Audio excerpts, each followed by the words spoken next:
अस्सलाम वालेकुम। SMTV global के साथ मैं हूं आमना अनफाल। सबसे पहले न्यूज़ हेडलाइंस। दरियाए चनाब और मुल्हिका नदी नालों में ऊंचे दर्जे के सैलाब की वार्निंग जारी। दरियाए चनाब और मुल्हिका नदी नालों में आज से 10 जुलाई तक ऊंचे दर्जे के सैलाब की वार्निंग जारी कर दी गई है। दरियाए चनाब में मुमकिन सैलाब से सियालकोट, गुजरात और वजीराबाद के इलाके मुतासर हो सकते हैं, जबकि मंडी, बहाउद्दीन और हाफिजाबाद के इलाके भी मुमकिन तौर पर सैलाब से मुतासर होंगे। कमिश्नर गुजरावाला का कहना है कि सूरत हाल को मॉनिटर करने के लिए कमिश्नर दफ्तर में रीजनल कंट्रोल रूम कायम किया गया है। दरियाए चनाब से मुल्हिका इलाकों में फ्लड रिलीफ कैंप लगा दिए गए हैं।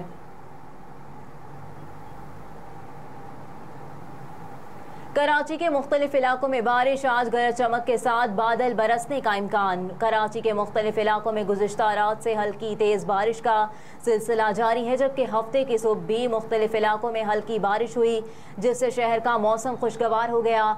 कराची में दिन के औकात में मलीर और उसके गिरदोनवाह में मूसलाधार बारिश हुई।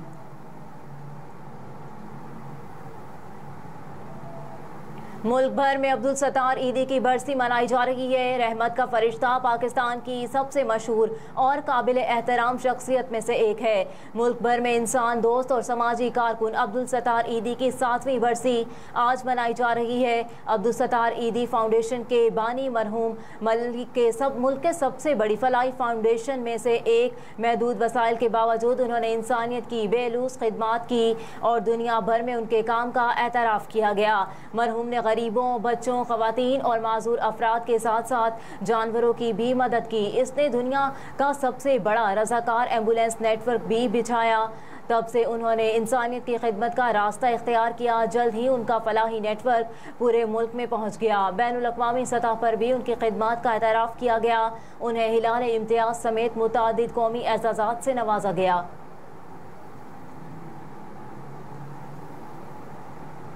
सदर मुमलिकत डॉक्टर आरिफ अलवी की शहीद मेजर साकिब बाजवा, नाइक अली बाकर और सिपाही गुल रऊफ के लवाहिकीन से फ़ोन पर गुफ्तगू।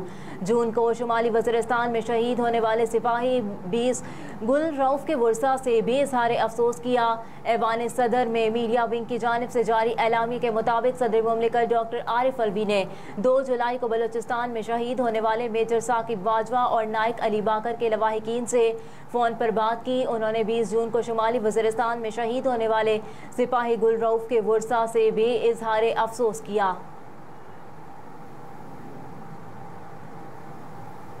वज़ीर आज़म शहबाज शरीफ से स्विट्ज़रलैंड के वज़ीर ख़ारजा हफ्ते को मुलाकात करेंगे। पाकिस्तान और स्विट्ज़रलैंड के माबेन कुदरती आफात से निमटने के लिए ताउन की मुफाहमती यादाश्त पर दस्तखत किए जाएंगे। वज़ीर आज़म शहबाज शरीफ से हफ्ते को स्विट्ज़रलैंड के वज़ीर ख़ारजा इग्नासिव कासेस मुलाकात करेंगे। वज़ीर आज़म ऑफिस मीडिया विंग के मुताबिक वज़ीर आज़म और स्विस वज़ीर ख़ारजा की मौजूदगी में पाकिस्तान और स्विट्ज़रलैंड के माबेन कुदरती आफात से निमटने के लिए ताउन की मुफाहमती यादाश्त पर दस्तखत किए जाएंगे।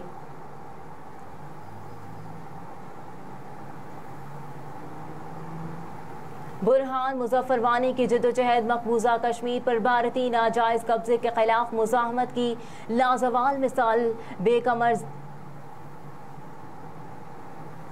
वज़ीर आज़म के मुशीर बराए उमूर कश्मीर और गिलगित बल्तिस्तान मकबूजा कश्मीर पर भारतीय नाजायज़ कब्ज़े के खिलाफ मुज़ाहमत की एक लाजवाल मिसाल है। मुशीर उमूर कश्मीर ने बुरहान मुज़फ़्फ़र वानी शहीद की 7वीं बरसी के मौके पर शहीद को ज़बरदस्त ख़िराज अक़ीदत पेश करते हुए हफ्ते को अपने बयान में कहा कि बुरहान मुज़फ़्फ़र वानी ने अपनी शहादत से तहरीक हक़ खुद इरादियत कश्मीर में नई रूह फूंकी। उन्होंने कहा कि बुरहान वानी ने अपनी शहादत से मकबूजा कश्मीर की बाशऊर नौजवान नस्ल में जिद्दोजहद की राह मुतय्यन की है।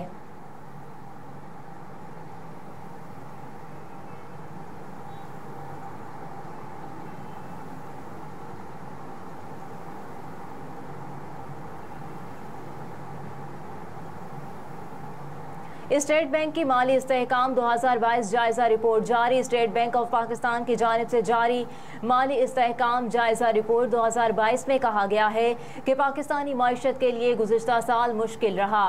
स्टेट बैंक के मुताबिक नासाजगार बैरूनी माहौल से मुआशी अदम तवाज़ुन बढ़ गया था। दोहरा खसारा, महंगाई, सैलाब, IMF प्रोग्राम में ताखीर असरअंदाज रही।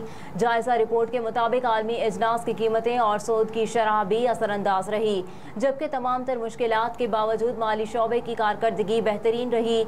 स्टेट बैंक की रिपोर्ट में बताया गया कि सरमायाकारी के सबब माली शोबे के असासे 18.3% बढ़े। बैंकों की असासा जाती नमू 19.1% रही। इस्लामी बैंकारी 29.6% शरह से नमू दिखा रही है, जबकि माइक्रो फाइनेंस शोबा खसारे के सबब दबाव में रहा। स्टेट बैंक के मुताबिक साल 2022 में गैर फाल कर्जों का तनासुब 7.9% से कम होकर 7.3% हो गया, जबकि साल 2022 में अदायगियों के निज़ाम रास्त के दूसरे मरहले पर अमल दरामद किया गया।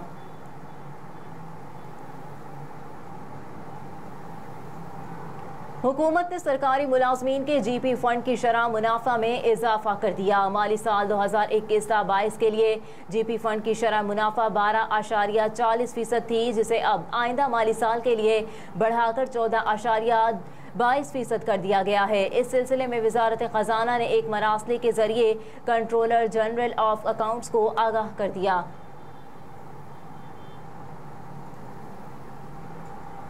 पंजाब में प्रॉपर्टी और मोटर व्हीकल टैक्स में मुतादिद तरामीम मंजूर। महकमा एक्साइज पंजाब के मुताबिक पंजाब काबीना ने हालिया इजलास में तजावीज़ की मंजूरी दी है, जिसके बाद प्रॉपर्टी टैक्स की तशखीस के लिए नए सर्वे की इजाज़त दे दी गई है। नया सर्वे जुलाई ta दिसंबर 2023 तक कराने का मंसूबा है। महकमा एक्साइज के मुताबिक 1 जनवरी 2024 से नए सर्वे के मुताबिक प्रॉपर्टी टैक्स की तशखीस होगी। इसके अलावा पंजाब में 1501 ta 2000 cc गाड़ियों की रजिस्ट्रेशन फीस 3% से कम करके 2% कर दी गई है। इलेक्ट्रिक गाड़ियों के टैक्स में दी गई 95% छूट में 2 साल की तौसीह की गई है और 7 सीटों वाली गाड़ियों का टोकन टैक्स 2500 रुपये फिक्स करने के बजाय इंजन कैपेसिटी के मुताबिक वसूल किया जाएगा, जबकि 2004 के बाद गाड़ियों की ट्रांसफ़र फीस में नज़रसानी की इजाज़त दी गई है।